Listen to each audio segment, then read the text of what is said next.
ক্যান্সারের চিকিৎসা নিচ্ছেন যুক্তরাষ্ট্রের সাবেক প্রেসিডেন্ট জো বাইডেন।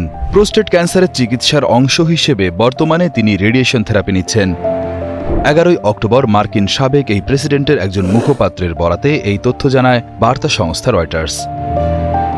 বাইডেনের সেই মুখপাত্র জানান, প্রোস্টেট ক্যান্সারের চিকিৎসার পরিকল্পনার অংশ হিসেবে প্রেসিডেন্ট বাইডেন বর্তমানে রেডিয়েশন থেরাপি এবং হরমোন চিকিৎসা নিচ্ছেন।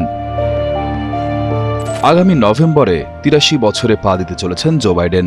এর আগে চলতি বছরের সেপ্টেম্বরে তার ত্বকের ক্যান্সারের কোষ অপসারণের জন্য মোহজ সার্জারি নামে একটি অস্ত্রোপচার করা হয়। ত্বকের ক্যান্সার অপসারণের এই সুপরিচিত পদ্ধতির পর চিকিৎসকরা জানিয়েছিলেন, ক্যান্সারযুক্ত সব টিস্যু সফলভাবে অপসারণ করা হয়েছে এবং আর কোনো অতিরিক্ত চিকিৎসার প্রয়োজন নেই।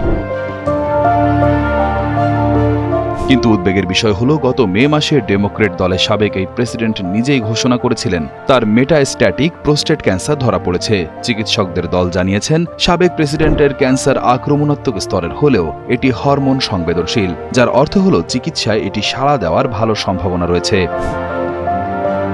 তবে বাইডেনের শরীরে শনাক্ত হওয়া এই প্রোস্টেট ক্যান্সার ইতোমধ্যেই তার হাড়ে ছড়িয়ে পড়েছে। এই সংক্রমণ কার্যকরভাবে নিয়ন্ত্রণের জন্য তিনি একাধিক চিকিৎসা পদ্ধতি বিবেচনা করছেন বলে সে সময় তার কার্যালয় জানিয়েছিল।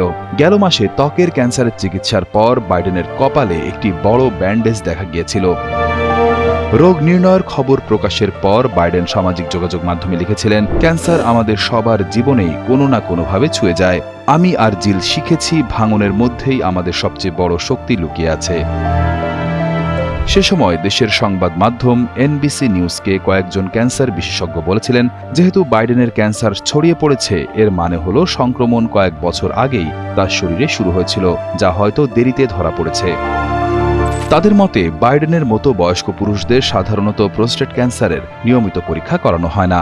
বাইডেন প্রেসিডেন্ট থাকাকালীন সর্বশেষ স্বাস্থ্য পরীক্ষায় প্রোস্টেট স্ক্রিনিং করিয়েছিলেন কিনা তা স্পষ্ট নয়। তবে চিকিৎসক দল বর্তমানে জানিয়েছেন, সাবেক প্রেসিডেন্ট জো বাইডেন ভালো আছেন।